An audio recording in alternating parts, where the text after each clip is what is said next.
No brunch do Dia das Mães, levei flores, seu perfume favorito, e uma carta que passei horas escrevendo.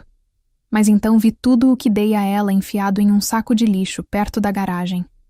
Saí cedo e fiz isso na manhã seguinte. Ela estava ligando, sem parar. Este ano, pensei que talvez, só talvez, seria diferente. Não perfeito, nem ótimo, mas mais suave. Não sei por quê. Talvez porque eu estivesse trabalhando tanto que não tive tempo para pensar muito sobre isso. Ou talvez porque eu recentemente a ajudei com os impostos e ela realmente disse obrigada e não soou forçado. Ou porque quando mandei mensagem para ela na semana passada para confirmar o brunch, ela respondeu com uma carinha sorridente. Não um emoji, 2 pontos e um parênteses. Algo familiar da velha guarda, como ela costumava me mandar mensagem, no ensino fundamental, antes de tudo mudar. Então sim, eu me permiti ter esperança. Comprei o perfume favorito dela, o que ela costumava usar quando eu era criança, e ainda me chamava de querido na frente das pessoas. Comprei flores frescas em um lugar local, não no supermercado. E passei horas, literalmente horas, em uma carta que escrevi à mão, não em um cartão pronto de loja. Disse, obrigado, por todo tipo de coisa. Disse a ela que sabia que as coisas nem sempre foram fáceis, que eu apreciava o que ela desistiu por mim, que eu ainda a amava, mesmo que não sentisse mais que ela me queria por perto. Não era desesperador, apenas honesto. Disse a mim mesmo que este brunch poderia ser uma reinicialização. Há muito tempo, ela me teve quando mal havia saído do ensino médio. Éramos só nós dois por um bom tempo, bagunçado, mas próximos. Quando eu tinha 10 anos, ela conheceu Leandro Tavares, seu atual marido. Ele era legal no começo, quieto e prático. Achei que talvez estivesse ganhando alguém. Eu não percebi que estava prestes a começar a desaparecer. O bebê nasceu, meu meio-irmão Caio. E de repente, eu não era mais filho dela, mas sim uma lembrança do passado. E Leandro gostava de uma lousa limpa, de uma família nuclear. Dava para perceber pelo jeito que ele chamava de nosso menino, mas só dizia que eu era enteado quando alguém perguntava. Mas eu ainda tinha esperança, porque às vezes você quer tanto ser desejado que isso anula todos os motivos pelos quais você deveria saber mais. Então, quando cheguei naquela manhã com os presentes nas mãos, me senti bem.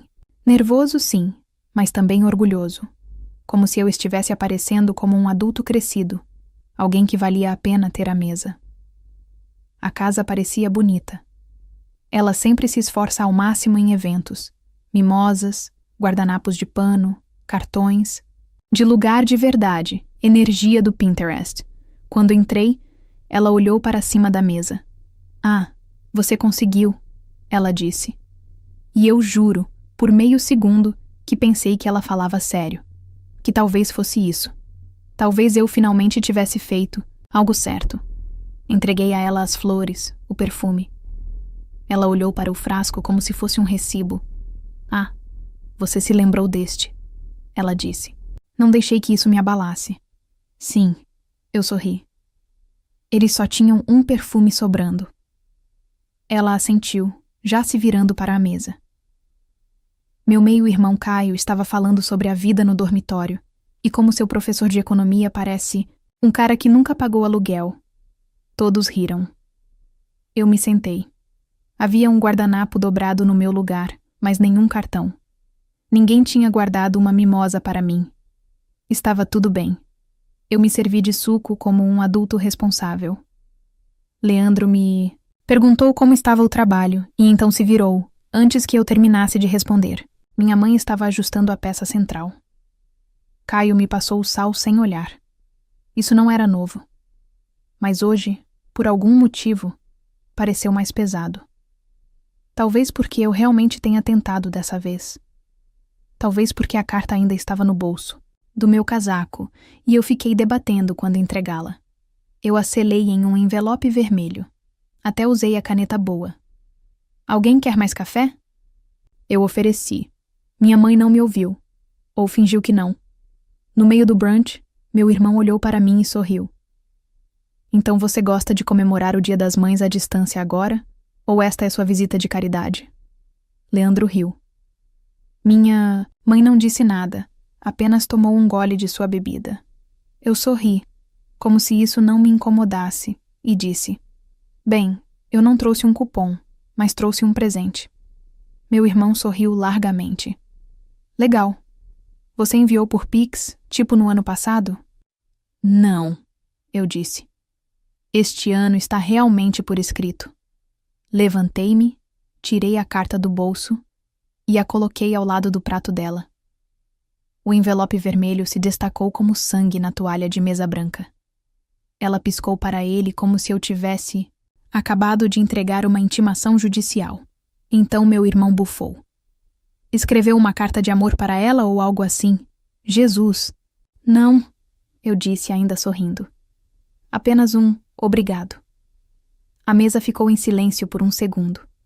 Então alguém pediu a manteiga. Depois do brunch, ajudei a limpar os pratos. Estava na metade do caminho para a cozinha com uma pilha, quando percebi que os sacos de lixo já tinham sido levados para a garagem.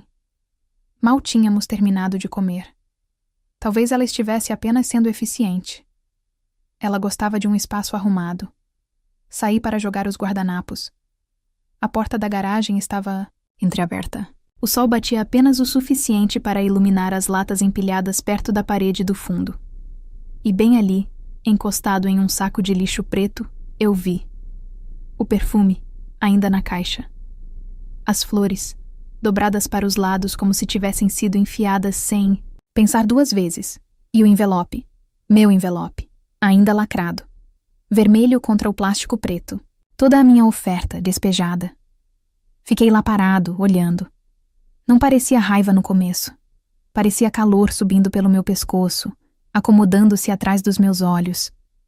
Não foi o bastante para me fazer chorar, só o suficiente para deixar tudo ao meu redor meio embaçado. Olhei ao redor. Ninguém estava assistindo.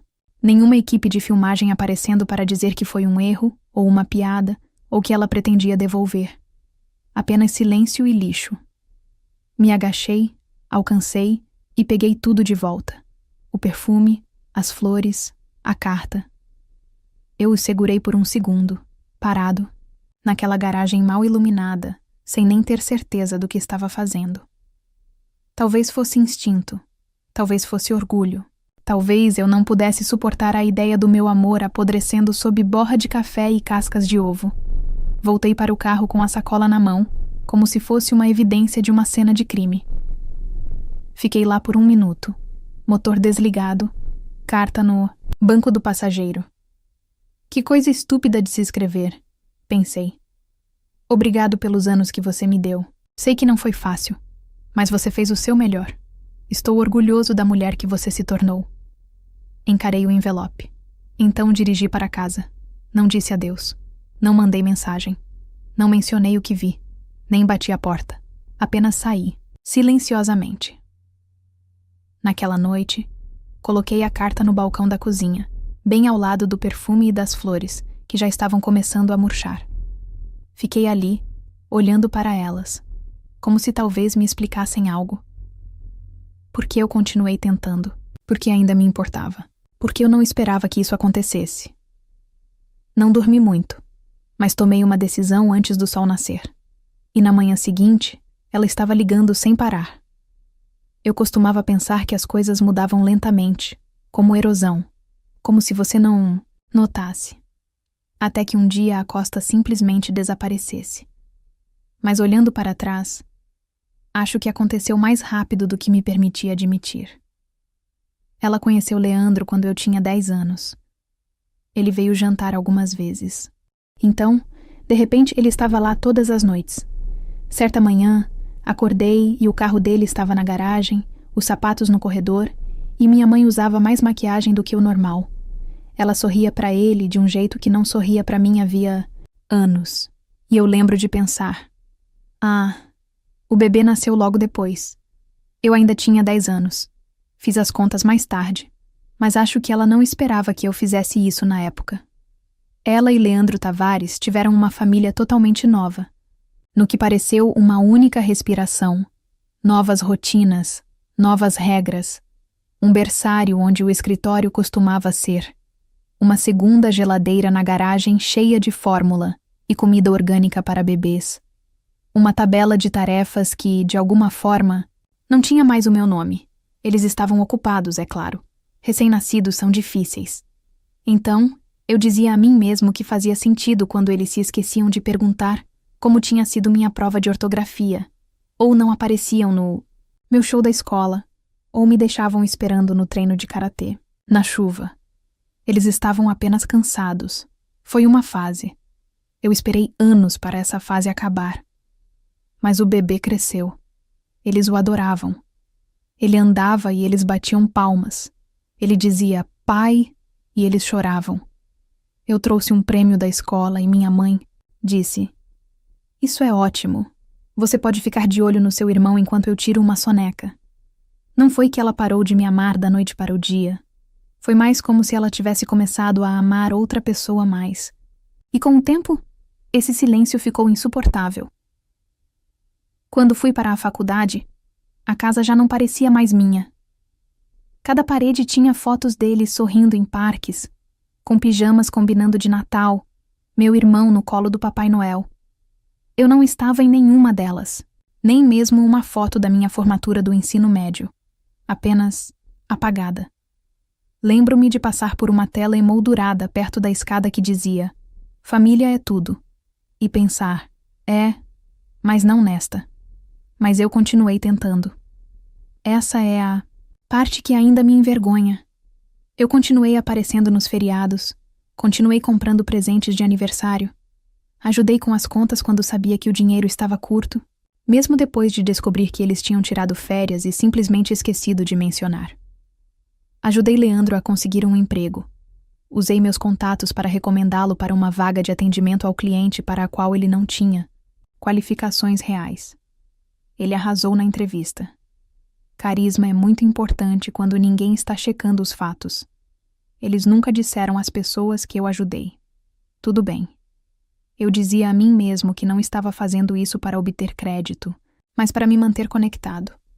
Para sentir como se eu ainda fosse deles, mesmo quando consegui meu próprio apartamento e um emprego decente. Eu ainda visitava, ainda ligava, ainda mandava mensagens para minha mãe em quartas-feiras aleatórias, só para dizer: espero que seu dia esteja indo bem. Às vezes, ela respondia. Às vezes, me deixava esperando por dias. Mas quando ela respondia, era como oxigênio. Uma vez, ela me mandou uma mensagem depois que eu ajudei a resolver alguns papéis do seguro e escreveu: você sempre aparece. Obrigada. Eu reli aquela mensagem por semanas. Não me orgulho disso, mas acho que, se você já se sentiu invisível para alguém que costumava te considerar o centro de tudo, você entende. É por isso que neste ano, aquele brunch doeu tanto, porque eu me deixei acreditar que talvez tivéssemos virado a página. Ela enviou uma carinha sorridente na mensagem confirmando o convite. Ela me agradeceu depois que ajudei com os impostos. Ela não me pediu dinheiro naquele mês. Pensei que talvez as coisas estivessem se estabilizando, talvez ela estivesse amolecendo novamente. E por um segundo, naquela manhã, parado na varanda dela, com flores, uma carta e o perfume que ela costumava usar quando eu era criança, eu me senti como um filho de novo. Então, ela riu da piada do meu irmão sobre eu ser meio família e não disse uma palavra quando Leandro me interrompeu no meio da frase e mudou de assunto para algo sobre opções de ações. Ela mal olhou para o envelope quando eu entreguei a ela.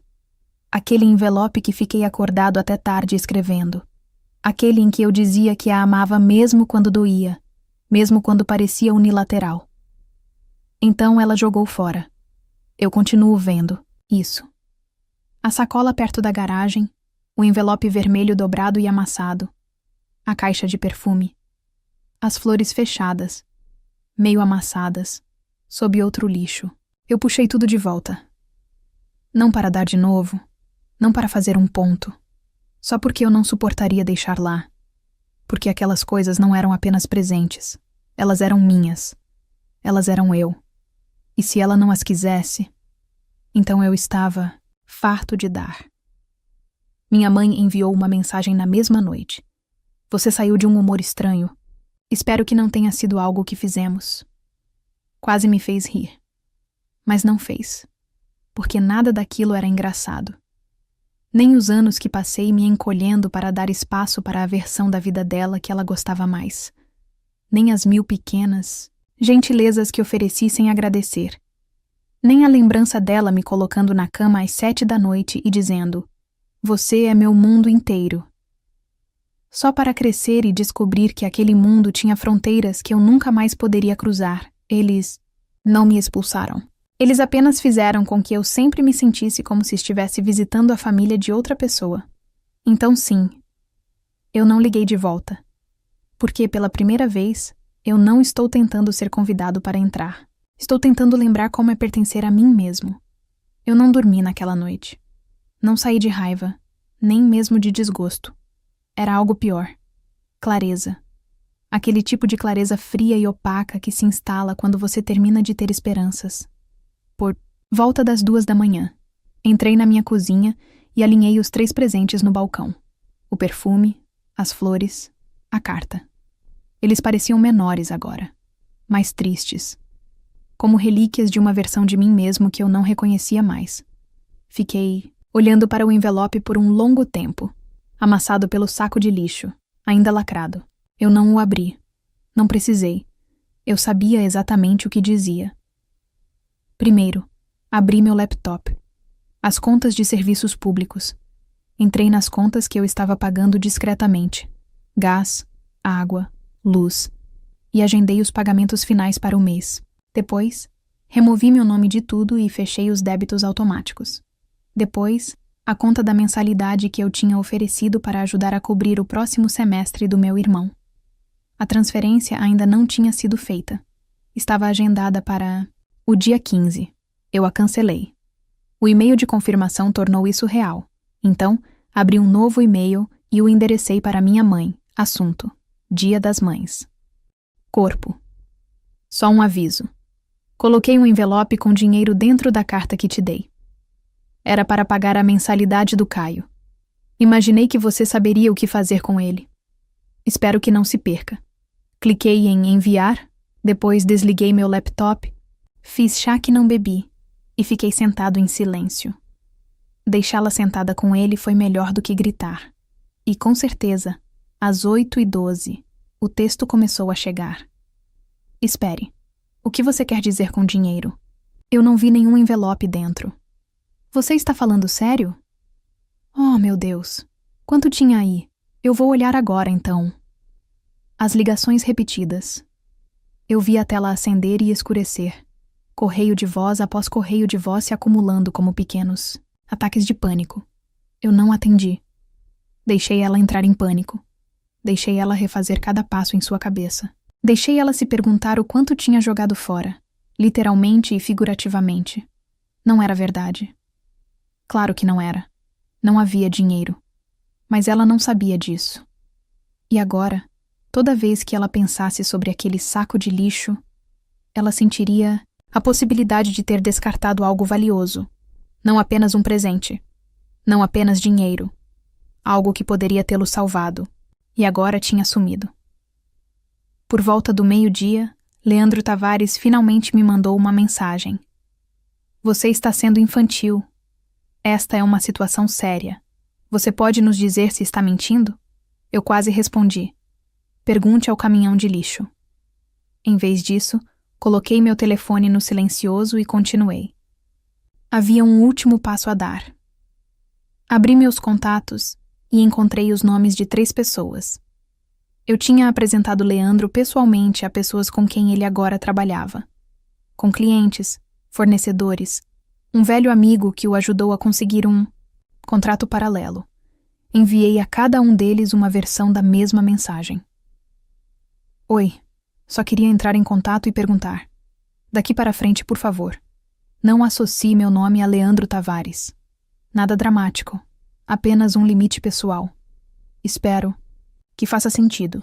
Sem fofocas, sem detalhes. Apenas o suficiente para as pessoas sentirem. O suficiente para fazê-las se perguntarem o que aconteceu nos bastidores. o suficiente para afrouxar alguns fios. Eu sabia como esse mundo funcionava. Todo o trabalho do Leandro dependia de ser visto, como um cara confiável, com conexões. E se eu recuasse silenciosamente, outros seguiriam. Até o final da semana, ele já havia perdido uma indicação de longa data. Um contrato foi pausado. Outro cliente solicitou negociar diretamente com outra pessoa. Eu nem precisei levantar um dedo. Apenas um e-mail e um pouco de espaço. E a máquina começou a se desenrolar. Naquela noite, meu telefone vibrou novamente. Você o encontrou? Por favor, responda. Eu preciso saber. Acho que vi a bolsa da qual você está falando, mas tudo se foi agora. Por favor, você pode me dizer se isso é real? Eu encarei o nome dela na tela por um segundo. Imaginei responder dizendo algo frio e cortante. Mas isso a encerraria. Então não fiz nada, porque não se tratava de vingança, mas sim de fazê-lo sentir o peso que carrego desde os 10 anos, quando parei de ser o mundo dela e comecei a ser um incômodo que ela mal podia esperar para superar. Tratava-se de vê-los, lutar no silêncio, e finalmente perceber o que venho tentando dizer há anos. Você não pode continuar apagando alguém e esperar que ele fique leal. Eu sei que menti. Eu sei que você sabe que joguei o envelope fora. Mas a dor, a abstinência, o abandono... Isso era real. E pela primeira vez na minha vida, eles não puderam ignorar. Minha mãe me deixou uma mensagem de voz naquela noite. Sua voz estava trêmula. Ainda não estava chorando, mas você podia ouvir o desespero vazando através de sua compostura. Por favor, me ligue. Por favor. Eu não sabia. Eu não vi isso. Eu nunca teria feito se eu soubesse o que tinha lá. Só me ligue, ok? Me desculpe. Se eu... Por favor, ligue. Ela não disse eu te amo. Ela não disse eu sinto muito, como se quisesse dizer isso. Apenas entrou em pânico, como alguém percebendo que perdeu algo importante, e não conseguia lembrar onde colocou. Eu ainda não respondi. Na manhã seguinte, minha tia me mandou mensagem. Aparentemente, minha mãe ligou chorando para ela. Disse que eu estava sendo cruel, reservado e difícil. A mensagem da minha tia era só uma linha. Se eu fosse você, eu também não responderia. Essa, na verdade, me fez sorrir. Porque pela primeira vez, alguém viu. Realmente viu o quanto eu tinha dado. O quão pouco eu tinha recebido, com que calma eu tinha aceitado ser nada. Até que se tornou insuportável. Naquele fim de semana, empacotei os presentes e os guardei no meu armário. Não porque eu quisesse ficar com eles, mas porque eu também não estava pronto para jogá-los fora. Eles não eram mais lembretes dela, eram lembretes de mim, da versão de mim mesmo que continuava tentando. E agora eu não estava mais tentando, eu já tinha terminado. Na segunda-feira, ela parou de perguntar se eu estava bem e começou a exigir respostas. Suas mensagens iam de "Sinto muito que você esteja chateado", para "Você precisa parar com isso agora". Leandro me enviou um e-mail diretamente, em tom profissional, como se estivéssemos negociando um contrato, em vez de desembaraçar uma década de ressentimento enterrado. Ele disse que minha decisão de me desligar estava afetando seu trabalho e que ele esperava que eu reconsiderasse, pelo bem da estabilidade da família. Ele quis dizer: "Seu silêncio está me custando dinheiro". Eu não respondi. Então Caio se envolveu.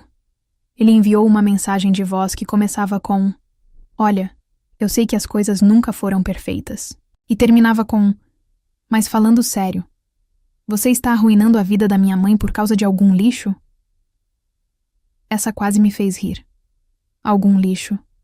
Sim, esse era o problema, não era? Eles passaram anos me tratando como uma bagunça. Algo para encaixotar e jogar no sótão para não estragar a estética. Agora que eu tinha ido embora, de repente eles não conseguiam mais funcionar. E ainda assim, eu não disse nada. Não me vangloriei. Não reclamei nas redes sociais. Não enviei uma última "Aqui está tudo o que você fez". Eu simplesmente parei de interpretar o papel. E isso os deixou loucos. No final da semana, minha mãe apareceu no meu escritório sem avisar, sem ligar, Simplesmente entrou parecendo alguém em uma missão. A recepcionista me chamou pela campainha como se houvesse um incêndio. Desci as escadas e a encontrei parada no saguão com um blazer creme e saltos, que estalavam como sinais de pontuação. Ela não sorriu. "Podemos conversar?" Ela perguntou, já indo em direção às portas da frente. Saímos. Ela não perguntou como eu estava. Não se desculpou, ela foi direto ao ponto. "Você humilhou essa família." Ela estalou. "Você envergonhou seu irmão. O emprego do Leandro está por um fio. Você entende o que isso significa?" "Eu entendo exatamente o que isso significa," eu disse calmamente. Ela me encarou fixamente. "Você está fazendo isso por despeito? Por causa de uma festa?" Inclinei minha cabeça. "É isso que você pensa?" Ela cruzou os braços. "Nós criamos você. Nós pagamos suas roupas, sua comida, sua escola." Balancei a cabeça lentamente. "E te dei uma entrada nesta casa. Cobri suas contas de serviços públicos por 2 anos. Eu me ofereci para ajudar com a mensalidade do Caio. Mas claro, vamos falar sobre você." Alguma coisa no maxilar dela cerrou. "Essa foi sua escolha. Nós nunca pedimos sua ajuda." "Não," eu disse. "Você não pediu. Você só esperava que isso acontecesse. Esperava que eu compensasse quando Leandro esquecia que a hipoteca estava vencida. Esperava que eu entendesse quando você pulava meu aniversário porque Caio tinha uma prova.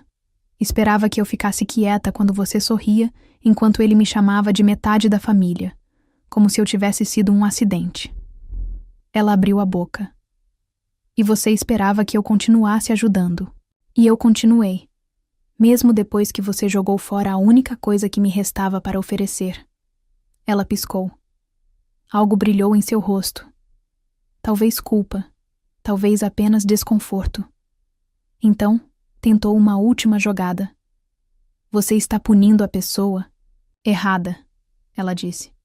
"Você está punindo seu irmão. Ele não jogou nada fora." "Você quer falar sobre a carta?" Ela hesitou. "Eu vi, mãe," eu disse. "No saco de lixo, ao lado da garagem." Eu peguei de volta. O rosto dela mudou. A nitidez se dissolveu em algo menor, mais fraco. Eu não sabia," ela disse. "Eu pensei que talvez você tivesse levado com você. Eu não tinha certeza." "Você não tinha certeza?" Repeti. "Eu não quis dizer isso para você. Nunca faça isso." Eu não gritei. Eu não levantei minha voz. Eu só deixei ela ouvir. Realmente ouvir.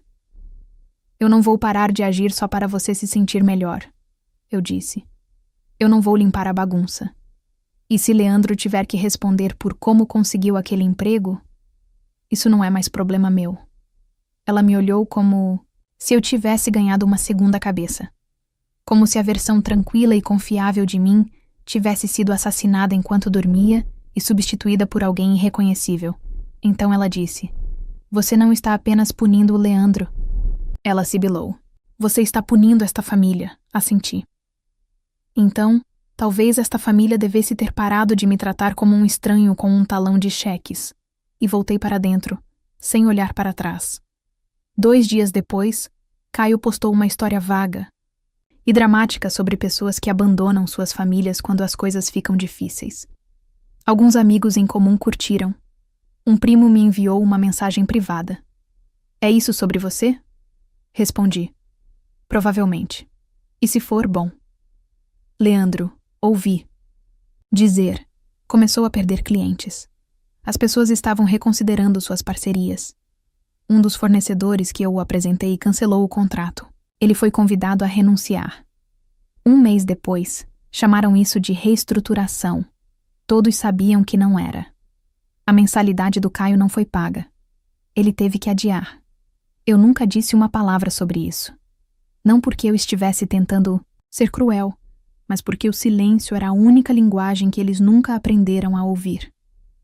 Algumas semanas depois da cena no escritório, recebi uma ligação em grupo da minha mãe, do Leandro e do Caio.